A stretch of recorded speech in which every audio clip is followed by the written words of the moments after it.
Hello everyone, we're excited to have you join us on Investreks, the ultimate podcast designed for inquisitive minds like yours, ready to delve into a treasure trove of financial insights. Get ready to stride confidently in the intricate world of finance.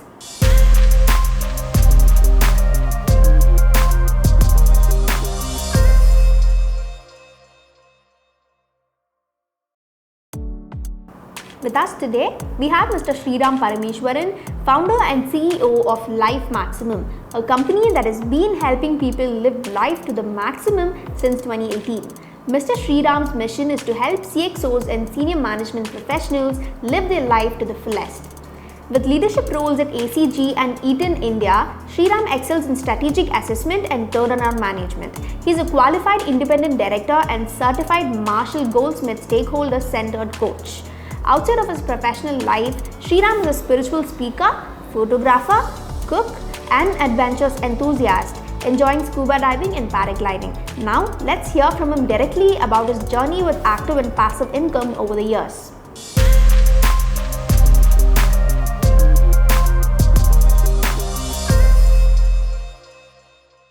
Hi, Mr. Shriram. We're very delighted to have you on this very second episode of Investreks. Thank you very much for having me. I hope I'm able to share some insights which will be useful for your audience. Definitely, and I'm also very excited for this particular episode in particular because you're going to be sharing your personal experiences with investments and finance, and I'm really looking forward to that. As I told you, I am 61 now, so I am kind of half a lifetime ahead in terms of your typical demographic. I guess your target audience, your target market will be in the 35-50 odd range. So I am at least half a lifetime ahead.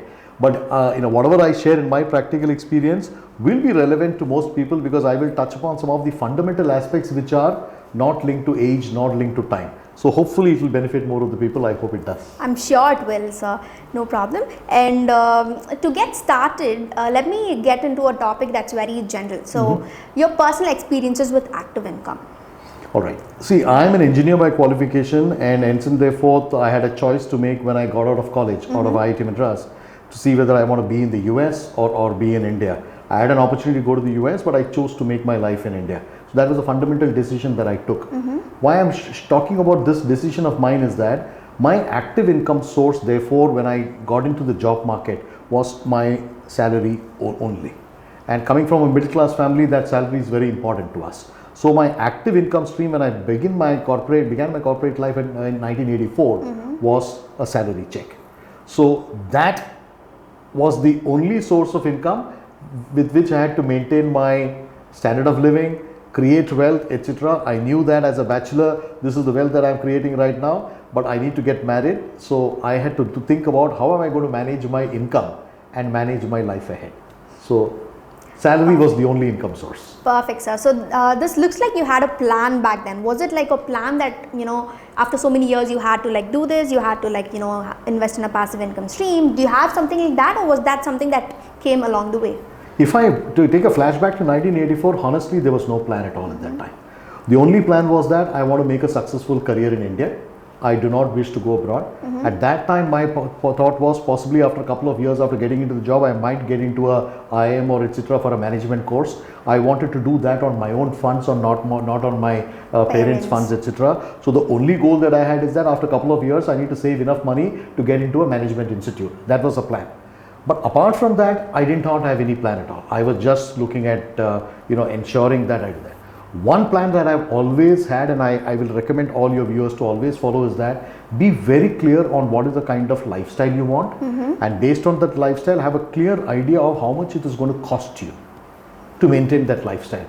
I have luckily always had the foresight to be able to say how much money do I need for every month that I need for the lifestyle that I want, and I have to adjust my lifestyle to fall within my budget.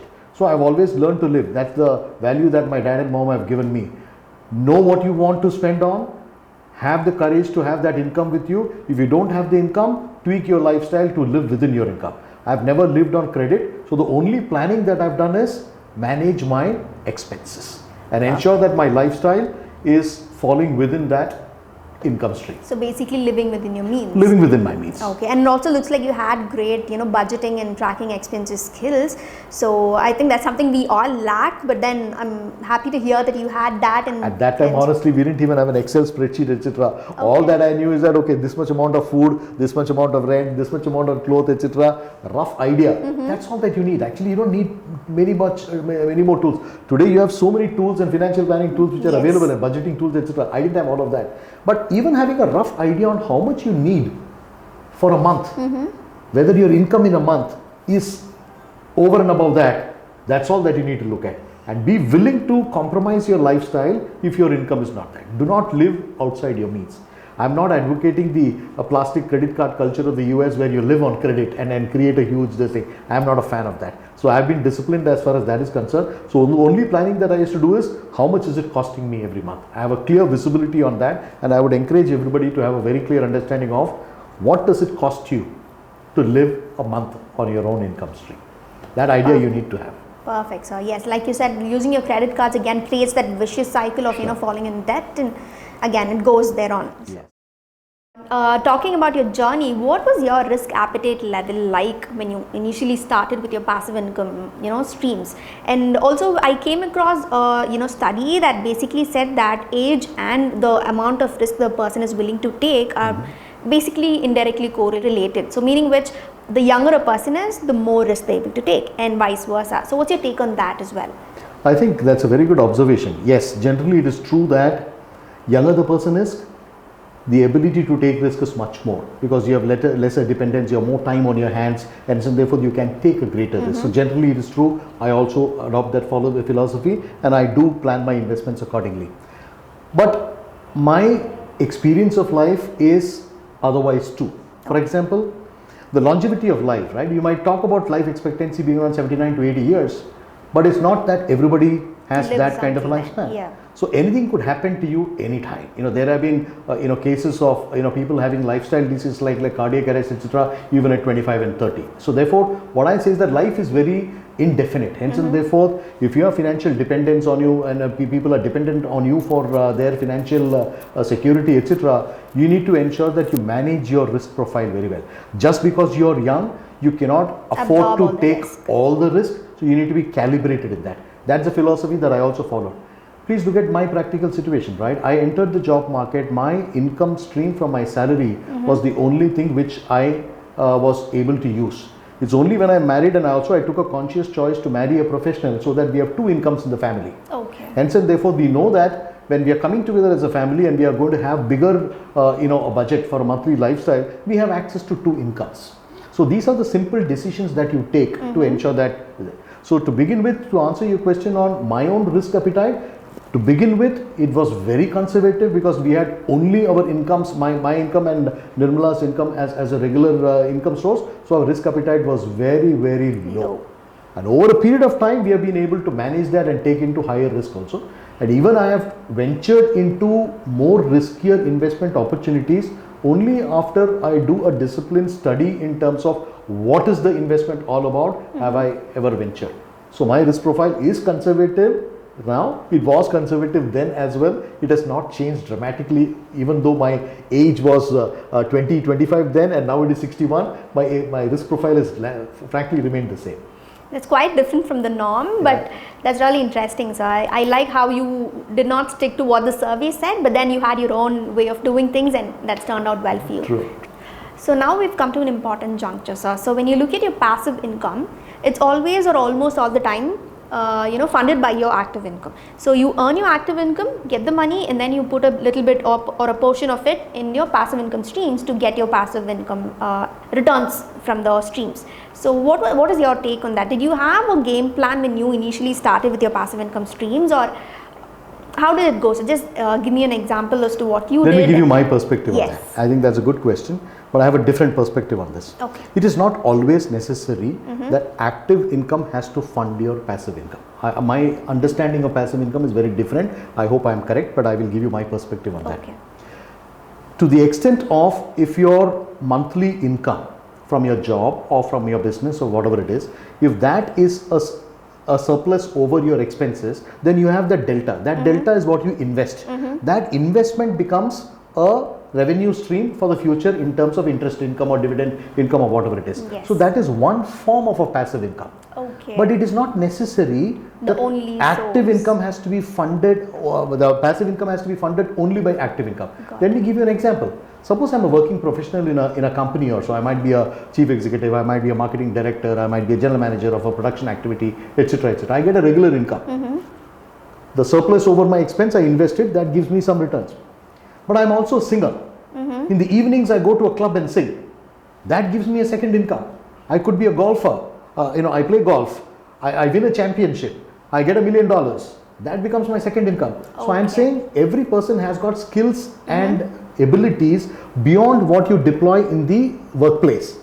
Those could also become revenue streams. Many people today, they have a 9 to 5 job. They also run a home kitchen. They make food and then serve to their neighbors, etc. They are home bakers who bake stuff that's a second income stream. Yes, that's like a trend right now. That's a trend. Home cooking so I'm saying passive income need not only be funded by active income. Absolutely. But to me, when I started my corporate career, my active income stream was the only stream that I had. I did not have the concept of being able to do any side gigs like this. Today, in today's generation, in the century that we are in today, the opportunities are there and people welcome side gigs and those side gigs make a lot of money for you as well. In our time, there was no such liberties. We had a 9 to 5 job and that's all that is. So we did not have any opportunities to make any other side income. So my dependence on this thing was only towards my active income stream. The surplus over expense, I did invest in a safe, very conservative things, largely from a tax saving perspective, not as primary investments. It is only when I turned beyond 35 to 40 did I actively even think of passive income. So it was like a pun, actively think of a passive income. That I started only when I was in my 35 or 40 years of age. It was not when I started my career, I didn't have a concept of a passive income at all. It was only how do I make money so that I can make enough money to live a life. Okay, so the idea of earning a passive income basically came along the way. Came much later. And that came much later because, let me share this for the benefit of the audience. I did not want to be tied to a 9 to 5 job, a corporate career for my entire life. I wanted to generate an income stream of myself which gave me the freedom to break free from a corporate career or the dependence from a corporate career. So I did not want to do it out of compulsion, I want to do it out of choice. So if I have a substantial passive income stream either from returns on my investment or any other skill sets or hobbies that I have, then I know that I can break free from a 9 to 5 job and do what I like to do. So my dependence or planning for a passive income came from a determination of wanting to be financially free and for financial independence. And to me, financial independence, I define it simply like this. I'm not a wealth manager, I don't use those terms, etc. To me, financial independence is not depending on your active income to maintain your lifestyle. And to me, lifestyle is important in two ways. The standard of living that I have and also the standard of giving that I have. So the wealth that I generate is not just for myself. What do I want to do with that wealth? So if I can generate a revenue stream which is going to be able to support my standard of living and my standard of giving, that was my goal when I started. I started thinking about it only when I, beyond my 35 and 40 years of age, that's when I thought about it. And luckily, I was able to break free from this at my 51st year. So it is now 10 years now. So my last salaried paycheck which came to me was at the age of 51, and for the last 10 years my corpus has grown, my everything has grown, and I have been able to financially become free at the age of 51. So I am not tied to a 9 to 5 job, etc. I love to do what I do, and I do contribute in many other ways in terms of whatever my capabilities are. I have an income stream that way, but I do it by choice, not by out of compulsion. So I do it that way. Okay, that's really impressive, sir. Like, living on a passive income streams income for over a decade, I think that's something that we need to focus on, because I know people who have passive income streams, but then they also focus on active income streams because they're not able to get, as much as they want from the passive income streams. So I think I really find this truly inspiring. And why that is important, Apurva, is because in the times that when I was a youngster, when I was in the workplace, right, we did not have access to so much of information, we did not have access to so much of technology. Today, one can do that. I Yes. hear of so many people breaking free from a career at 35, 40, etc. because information is available. At the touch of a At the button, touch of a yes. button, you can make investments, you can do these things, you can collect so much of information. Earlier, to dabble in the stock market, we were at the mercy of a bloody stockbroker, and we had to do whatever he said. We didn't even know what is going to happen to our wealth. Today, the computer, access to technology, information, doing investment activities, etc., is so easy Yes. that one can focus on generating a solid enough passive income so that you don't need to depend on that. Yes. So, that I think we are living in those times where these opportunities exist. My father's generation or my early generation, etc., we did not have these Yes, they opportunities. definitely did not. So I'm saying since those opportunities are available, people should exercise that. We hear so many cases of people coming back from the US, settling down here, getting into organic agriculture Farming, and yes. farming and a lot of other hobbies. Why do they do that? Because they're chasing their own passion. They are chasing their own passion because they are confident that they will generate a passive income stream which will enable them to live a life which they really want to cherish and look forward to. Not living by the clock and living by this thing of an employer, being your own master of your own destiny. That's what I look at it. Absolutely, sir. And like you said, information is available everywhere. Yeah. And also, like if you look at the choices that people have, right from in India and also abroad, everything can be done at the touch of a button, like you said. So I think the opportunities are sprouting everywhere. True. And True. so during this phase of your life again, sir, was diversification something that you prioritized? Because from what I've heard, people say that diversification basically spreads your risk. So the more you diversify your portfolio, the lesser the risk you face. So what was your mindset about diversification? I truly subscribe to that logic. Yes, diversification is essential because you can't put all your eggs in one basket, the cliched Definitely statement. not, yes. But there is also a second aspect to it. When I started my working career and my active income, etc., there were not too many investment opportunities in terms of available alternatives. Basic stuff which were tax saving alternatives like national saving certificates, a provident fund, things like that is all that we had. Our disposable income also was not large enough to be able to spread it over too many opportunities. So availability of options also were less, disposable income was also less.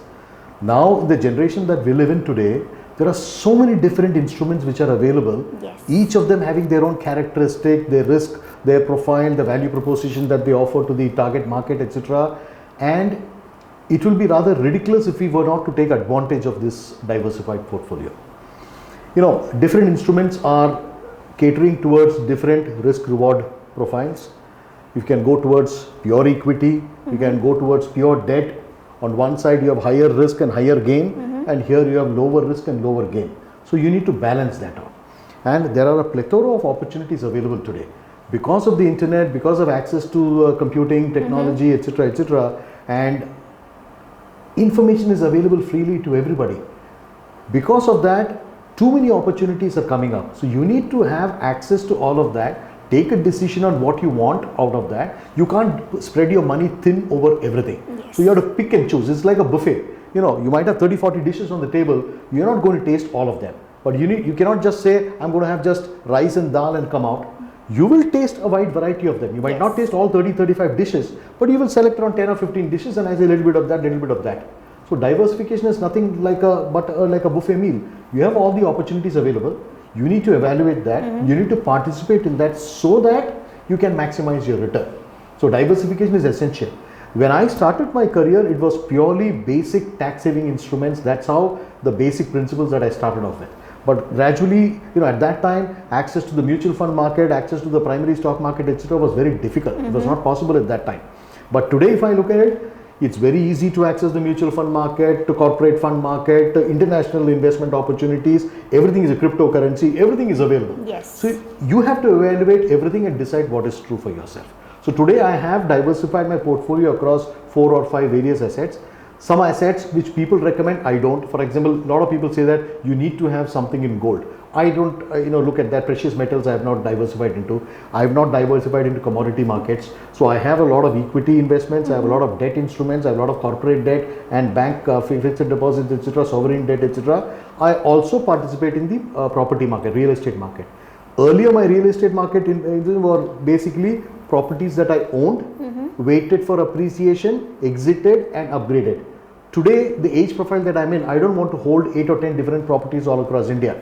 So I'm liquidating my owned properties, but I'm still dabbling in the real estate market by tapping into funds which play in the real estate sector.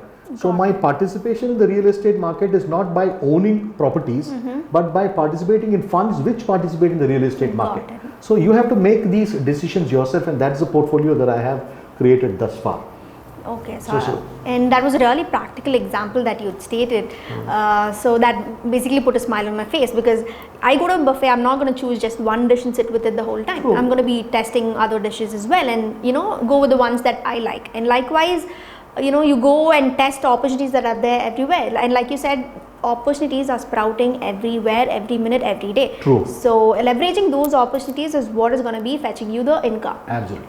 Again, that's a question of choice. Yes. You get into a high-class restaurant or any restaurant, you might have a buffet option. Yeah. You might have also an a la carte option. Yes. So the choice is yours. Yes. But having selected a buffet option and having so much varieties, Why just stick with going one? there only and eating a chapati and a roti and a dal, etc., then might as well have gone a la carte. No? Yes. So since you have a plethora of options available in the buffet, not participating in it is not doing justice to it. So I'm not saying that a la carte is not the right way to go. Yes, if you choose a la carte, please go that way. Yes. But since today access to information, access to technology is all available, there is a buffet laid out in front of you. So why don't you enjoy the buffet? So that's what I'm talking about. Exactly. I totally resonate with that opinion of yours. So coming to the next topic, sir, compounding. So everybody focuses on compounding because they don't want to just earn the interest, but then they want the investments to compound over time. So what was your approach when it came to compounding when you were just beginning with passive income streams? See, compounding as a concept as relating to investments and wealth is making wealth work for you. Yes or no? Yes. To my mind, the principle that I believed in life everywhere is if you have a skill, if you have an asset, etc., don't let it stay idle. Making it to stay idle is a crime. Flow is everywhere, right? Flow is everything. Even in wealth, flow is important. Yes. So if you have wealth, making it work for you and making it compound itself is what doing justice to wealth means to me. And so therefore, I look at compounding as a means by which whatever little bit wealth I have created, I make it work double time, triple time for me and ensure that it multiplies itself respectively well. The other aspect of compounding, as for most of the investors would already be aware of it, is that you have to balance the ability, balance the aspect of time. Whatever investments you make today have to be giving you income over a Period of longer years. duration of time. You need to look at the fact that there is an inflationary pressure across on you. So whatever you have today, your purchasing power over a period of time comes down by sheerly under the pressure of inflation. So unless and until you use the power of compounding to beat inflation, even if you stand still, you might actually be going backward. So you need to be running ahead than the pace of inflation to be able to make your corpus grow. Therefore, compounding is an essential part of that. So all my decisions that I take in terms of investment, when to exit, when to enter, is all with the aspect of ensuring that am I able to keep my corpus growing steadily and ensuring that it doesn't get eroded by inflation. So to me, that is how I use the concept of compounding. I'm not a great financial planner, but I ensure that all my returns are that way. So whether it is the churn that I do within a portfolio or whether the diversification that I do across portfolio verticals like real estate to mutual fund to equity to property, etc., is all with the perspective of is my total return at the end of a year going to be far more ahead of than the rate of inflation. Today, the real rate of inflation could be around the statistics that the government throws at you is around 6, 7, 8%. But real inflation that really hits you is close to around 10, 11%. Yes. So if I invest in simple bank FDs, etc., which is going to give me only 8% or 10%, I'm not going to be able to compound my growth. My inflation will eat me away. So I have to look at opportunities like the equity market, the mutual fund market, which can give me returns of 12, 15, 18%, etc., so that my compounding can really kick in over a period of time. Got it, sir. Like you said, from what you said, what I understood is that $100 that I have today is still going to be $100 a century later, except with a very less value of purchasing power. So you've got to choose an opportunity that will beat inflation and give you the returns that you want. Absolutely, absolutely. So on one side, you have to factor inflation, factor the fact that if you were to maintain your same standard of living and your same standard of giving, you will need X corpus. But human beings don't like to just maintain their lifestyle, right? They want to enhance their lifestyle. So on one side, you have to increase your standard of living from here to here, your standard of giving from here to here. So you need to have a larger corpus for that. And moreover, with the eroding purchasing power because of inflation, you need to have a larger wealth. So the power of compounding has to take care of two aspects. One, beat the inflationary pressure and give you access to a better standard of living and a better standard of giving. So as you go ahead in life, you need to factor that off. So your compounding has to address both these aspects. Truly insightful. So I'm sure that these 2 points need to be, taken care of by But actually it is, Apurva, it's actually common sense, no? Yes. The fact is that you don't need a great financial expertise or a financial education to do that. I'm not going to be where I am 10 years down the line. I'm going to be in a different place. I visualize myself there, and everybody wants to have a better standard of living or a standard of giving, right? Hence, and therefore, you need a bigger budget for that. Yes. So you need a bigger income stream there. How is it going to come? If I maintain what I have today, inflation is going to take you back.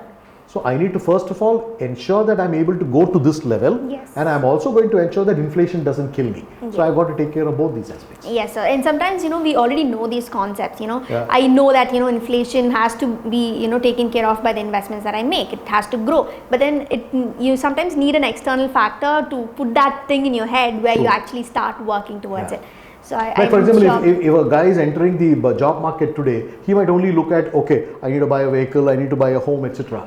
Now he also has to look at, okay, I've got to get married, say 5 years down the line. I'll have a couple of kids down the line. I have to look at their kids' education. I have to look at their kids' for overseas education. I have to look at medical treatments. Expenses, I have to look yes. at marriage expenses. I have to look at a lot of things. So the total wealth that you require and the amount that you'll be spending is going to gradually increase Over time. even if you first of all, we are not going to maintain the same lifestyle. So also our needs are also going to change. Yes or no? Definitely. So you need to ensure that you have money enough to be able to fund all of this. Yes. And if you are deciding to exit the active income stream and depend only on a passive income stream, you need to build this into your planning so that as life goes beyond, you can detach yourself from your workplace today, but if your lifestyle is going to change, then you will find yourself running short of cash very soon. So you need to ensure that your passive income is far ahead of your inflation and also far ahead of your emerging Lifestyle, requirements. So both of yes. these you need to factor. Got it, sir. So there are so many investment options available, so like we were just talking about, but then you were telling me that you went into real estate as an investment option and then you started diversifying within that vertical itself. So let me know what made you look at real estate as one of the options when it came to investing and getting a passive income source. See, you must have heard of this Hindi phrase, right? Roti, kapda and makan. Food, clothing and shelter. Okay. These are the three basic primary needs, that everybody looks at. Food and clothing are more primal needs, etc. You look at that, etc. But having a house of one's own is a cherished dream of everybody, whether in Yes. India or overseas. So not staying in a rented accommodation, it gives a sense of security that I have a home over, roof over my head. So that's what the makan aspect of roti, kapda and makan is all about. So when I looked at getting or buying a property, it was not from an investment perspective. It was from the need to actually satisfy my comfort factor of having a house for myself. So a house to live in. So that is what it was. So that's where the origin of my property investment started. But me and my wife Nirmala, we were very careful to ensure that we don't make property investment in a haphazard fashion. Because let us understand, property is not a liquid asset. Once you enter, exiting is going to take some time, and so therefore you have to be careful about how do you get into property market. So when we looked at that, we looked at property as a property that we would be comfortable to live in ourselves, not as an investment of or making money, etc. And also with the added opportunity of not looking at a property investment with an emotional angle. We did not want to cling on to it for life, for eternity.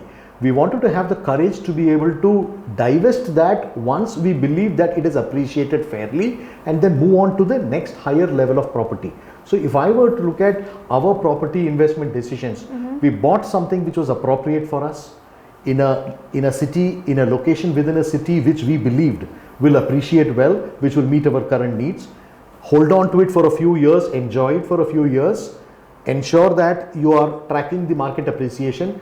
And when it appreciates, do not get emotionally cling to it, just divest that. At the same time, be ready with another property purchase so that this investment at a higher value, you are able to put it into that. The only area where I have used credit to propel my lifestyle is buying property. I have not lived in all my appliances, my vehicles, etc. are all bought on our own cash. The only where I take loans, and I used to take loans, is for buying property, because I knew that instead of paying rental to somebody and staying in a rented accommodation, I felt that it was better to pay the EMIs and actually take a loan and meet that and ensure that by the time my EMIs are completed, I am free of that property, the loan is free, the property is appreciated, I can get rid of that, take a bigger loan, bigger property and go. So within the property vertical, I've been churning properties like this. And today, 10-15 years ago, when we stopped my active income stream, I was today if I want to buy a property, I can buy my property cash down. I don't have to take a loan. So if you do the churn properly without emotionally clinging to it, you can actually make money out of property. I have never looked at property investments as an income stream. For example, a lot of people say buy a commercial property, it will give you so much income, etc. To my mind, somehow the logic doesn't appeal. I think that the cost of interest that you block in a commercial property, etc., the income that you get out of it is really not going to beat that thing. And there are other hassles of managing commercial property and residential property, etc. So I don't look at either residential or commercial property to make a rental income available to me. I don't do that. I only look at buying property in a location within a city where I am sure it will appreciate. And it is very simple to understand why it will appreciate. You need to have access to schools, to retail, to hospitals, etc. close by.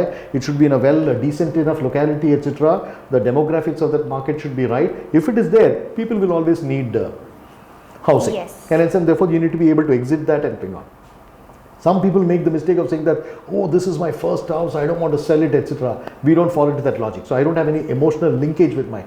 At the right time, if I find the right price, I will exit and I will get into the next higher level.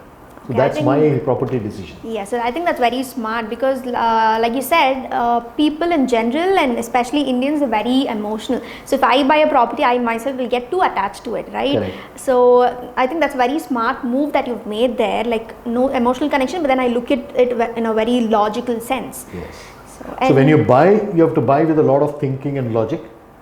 When you track it and when you realize that it is appreciated enough, you need to have the emotional disconnect to be able to exit that. But when you exit that, you can't keep that corpus idle. You need to immediately have thought of another opportunity, take a larger loan or take a larger investment, etc. Move into the next property. Keep doing this churn again and again. So you might start by investing or buying a small 1-bedroom, 2-bedroom house, etc. Over a period of time, you can have a couple of villas of yourself. Yes. If you can do this churn properly, you will be able to do that then. Yes, so perfect. And also one important thing that I noted from what you said was you said you stopped your active paycheck over a decade ago. Yeah. So I found that truly inspiring, to be honest. And what was the courage that you had? What made you feel like you can sustain on passive income? Was it confidence, or were you so strong about the portfolio that you built, or what was the actual reason behind you taking that bold two things. step? One is the courage was there, the confidence was there, because one is able to see it's ultimately mathematics. No? Yes. You need to see what is the investment, what is the return that you're getting, but that is secondary. The driving force for me, the propelling force for me was that I don't know when my end is going to come. Today is my, I'm already 61. I don't know how long will I live. There are a lot of things that I want to do in life. If I'm stuck to a 9-to-5 career, my ability to do whatever things I want gets fairly limited. So my driving force to move away from a dependence on an active income was to live my life to the maximum. And the name of my company is also LifeMaximum. Yes. Why I do that is because I believe that I don't have to be linked and connected to a career to determine my lifestyle. So that was the compelling force which drove me towards moving away from an active corporate career. So at 51, I stopped my corporate income, but I'm not so-called retiring. I'm retiring myself. I'm putting new tires onto my feet so that I can journey in a different direction. So to me, what I want to do, whether it is following my passions on photography or scuba diving or paragliding or whatever hobbies I want to do, whether I want to do volunteer work, whether I want to coach and mentor people or consult whenever I be the master of my own time and destiny, that's what I meant. So that was the propelling force which drove me towards that. To answer the question of the courage aspect, when you know that this is the corpus that you have, and I have not ventured into very risky investments, I know fairly this is the total corpus I have. This is going to give me so much return, this is going to give me so much return, and I've been maintaining a quarterly analysis. Every 3 months I relook at that and say whether I'm on track or not. So when I do that consistently, I know that this is going to give me so much returns. So I know what my needs are. So I know what my needs are, I know what the returns that I will get, and that mathematics will be enough for me to take a decision whether I can disconnect my active income or not. So if my investment is going to give me that churn, what not. So as you mentioned, my tenure, I stopped my active income. We came to Coimbatore in 2013. Okay. And after we stopped my corporate career in Bombay and Delhi, and this December will be the 10th year that I am living without an active income. My corpus has only grown substantially without having an active income. Why does that happen? Because your investment portfolio is smart enough to be able to churning happens, and you get enough money to counter inflation, counter your lifestyle needs, and also give you enough time on your hands to do what you want. So that's why I really did that. So it's a little bit of courage, but largely it is planning and knowing where you want to spend, how much you want to spend, and having the discipline to be able to follow through. Thank you for throwing more light on that. So that was something I wanted to know, because not many people take that step. And again, but surprisingly today, I hear so many people who are youngsters, because so many opportunities, they quit their active career either in India or overseas, come back here, take up farming, take up other hobbies, get into spirituality, get into other modes, etc., do a lot of other activities. And do volunteering work, etc., because they know that they're confident enough that if they want to go back to a job, they can. The job market will welcome them. See, there was a time, like in my father, etc., right? He joined the company, he retired in that company. That was the ethos at one particular point in time. So you joined the first job and you retire in that company. That was my father's generation. In my generation, we turned 2 or 3 jobs. Today, people change jobs after 3 or 4 years. So they know that the job market is alive and kicking. So if they wish to go back to a job market, to an active income, they can do that.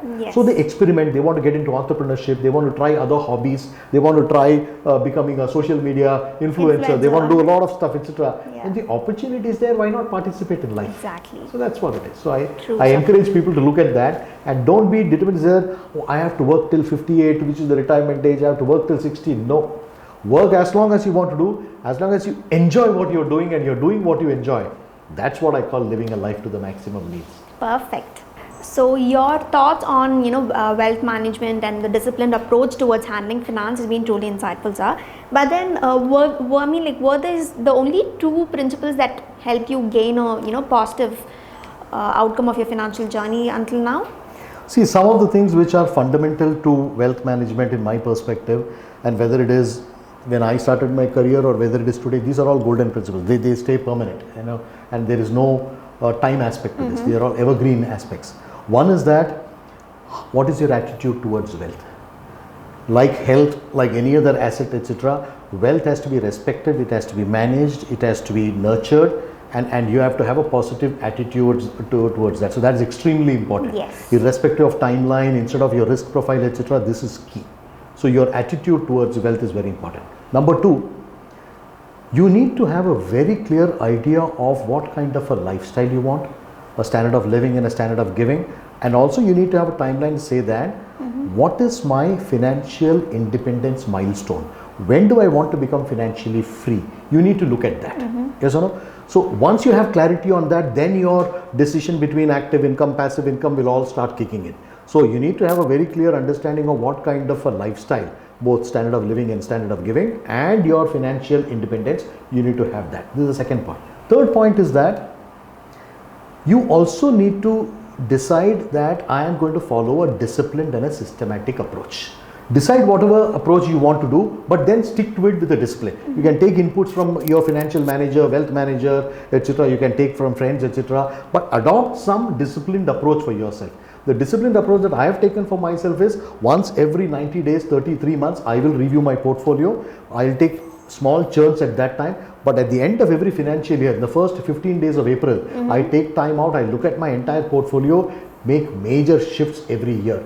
So every 3 months I churn, at the end of the year also I churn. So that is my discipline. Whatever works for you, you need to do that, but stick to it. This is the second aspect. Third aspect is, don't close yourself to things that you know.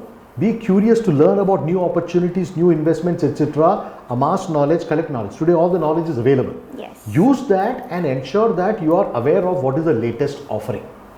Once you know of these offerings, the last thing that I would recommend is that have the courage to take decisions, to experiment with each other, etc. Find out what works for you. You don't have to participate in all the available opportunities. Whatever you believe is good for you, whatever you believe is that this investment is worthwhile, is for the good of the planet, good for the humanity, etc. If you want to fund that and invest in that, do that. But please ensure that you do not stay stuck to your preset investment opportunities that you have. Be agile, be fleet-footed, and say that you can. See, ultimately, flow is important in everything. Anything stagnant is not going to do. So you can't have stagnancy in terms of investment choices. You can't get stuck to one, but you need to ensure that you are dynamic enough. Today, luckily, information is available. Maintain your corpus in a dynamic manner. That's what I would recommend. Okay, so beautiful principles that you've got, and what I found truly, inspiring about this was you having the courage to, explore options that are around, and then, like you said, you don't like it or something doesn't work for you, you drop it then and there, and then you move on to the next. So people have to be dynamic, like you said, and explore everything that's there around you. True. So I think that's the takeaway from this particular section, right? Right. So in this ever-changing world of finance, what would be your best advice to the listeners to strike a balance between discipline and wealth management? Okay, so let me look at discipline and say flexibility. Both are two different aspects of the same wealth management as a subject, and I look at discipline and flexibility of two sides of the same coin. Some people think that discipline is getting stuck to a particular habit and repeating that again and again. I don't look at discipline like that. The way I look at discipline is having a method by which you evaluate all the options, having a systematic approach to something and getting stuck at that. So discipline, some people say that I get up at 4 o'clock every morning, 5 o'clock every morning, 6 o'clock every morning, I will stick to that. No. There might be a day when you might have to get up at 3 o'clock. There might be a day when you can even afford to get up at 8 o'clock. So you have to be flexible enough to do that. So the way I approach the subject is I adopt a very studious, methodical approach to evaluating every opportunity. That discipline I follow. But having done that discipline, when opportunities come across, I have to demonstrate the flexibility to use that discipline, whatever knowledge I've gained. So if I don't demonstrate that flexibility, then the discipline is of no use to me. Yes or no? Yes. So it's something like I go to the gym and I do 50 push-ups every day. I do that every day. So tomorrow I find that, look, I'm not in a mood to do push-ups, I want to do something else. So I might have to give up my discipline of 50 push-ups. I might try some other, I might do a bench press. I might do something else, right? Yeah. So you need to have flexibility and discipline going side by side. As long as both of them are aligned towards your wealth management goals, and I think both of these go hand in hand. Perfect, sir. I think that's again like spot on. So yeah, they definitely go hand in hand, and like you said, they are like two sides of one coin. True. So you cannot go with one without the other. Yeah, don't do discipline just for the heck of discipline. Don't be flexible just for being flexible. Use these as two different sides of the same aspect. When you do the research, when you evaluate options, etc., be agile enough, be flexible enough to evaluate that and see whether your financial goals and wealth goals are being met or not. So that's what I would recommend to people. Thank you so much. We've come to the end of the podcast, but then before we let you go, what would you want to be the golden takeaway from this podcast for the listeners, sir? I would say if I were to take one thing, be clear about what you want to do in terms of wealth, be clear about your lifestyle, and I would strongly again remember, I've repeated this many times during the podcast, both your standard of living and your standard of giving.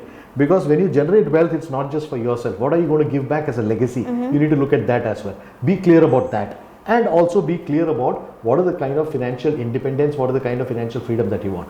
These two aspects in terms of clarity, in terms of what you want and what is the time frame that you want. That will determine your journey on managing your corpus well.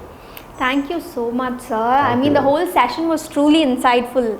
I'm sure the listeners definitely will agree with me as well. So. And these insights, we'll definitely leverage those insights to take a very confident stride in the arena of financial wealth building. I hope this has been useful to all of you. The principle that I live my life with is that live life to the maximum. That's the name of my company as well. I urge all of you, the time that you have on this planet is very limited. A human being average lives on this planet for only 33,000 days. So do the maximum within that, enjoy your life and ensure that you live your life to a very high degree of excellence. That's all I would encourage. Thank you very much and namaskarams to all of you. Thank you so much.